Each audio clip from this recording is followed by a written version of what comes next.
Intersportov, Urbanov nasvet tedna. Dihanje med tekom. Dihamo lahko skozi usta ali nos, poleg tega pa lahko dihamo z večjim odpiranjem prsnega kaša ali pa tudi s trebuhom. Določamo lahko tudi globino izdiha in vdiha, spreminjamo pa tudi frekvenco dihanja.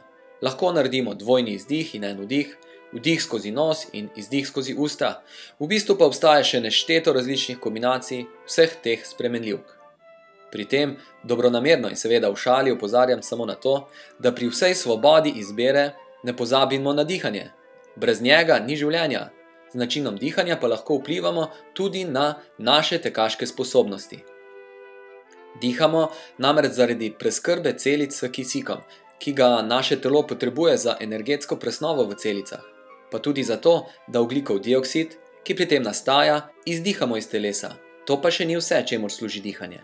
Z dihanjem pomagamo uravnavati tudi kislo-bazično uravnoteženost našega telesa, kar je pri intenzivnejših telesnih naporih precej zahtevno in ima ključno vlogo pri stopnjevanju utrujenosti.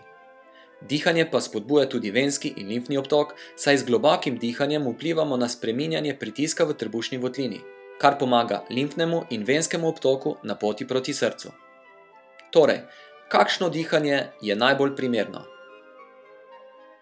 Marsikaj se pri dihanju dogaja samodejno in pri nižjih intenzivnostih teka izbira načina dihanja nima velike vloge. S povečevanjem hitrosti teka pa so pri dihanju vedno pomembnejše naslednje točke. Prvič, da dihamo globoko, pri čemer smo nekoliko bolj pozorni na poudarjen izdih, s tem bolj ekonomično, z manj naprezanja dosežemo večjo učinkovitost izmenjevanja zraka. Drugič, da omogočimo zraku, da potuje skozi najširšo in najkrajšo dihalno pot. To pa preprosto pomeni, da dihamo tudi skozi usta. Dihanje zgolj skozi nos je pri hitrejšem teku za veliko večino tekačev nesmiselno. Tretjič, da dihamo tudi trebušno. To pa pomeni, da nam gre pri vdihu trebuh nekoliko navzven in pri izdihu noter. Na ta način lažje dihamo bolj globoko in lahko preprečimo tudi bolečino pod rebri, ki ji rečemo bodec. Četrtič, svetujem tudi, da pri povečevanju hitrosti teka ne čakamo, da bo čez nekaj sekund telo začelo samo hlastati po večji količini zraka.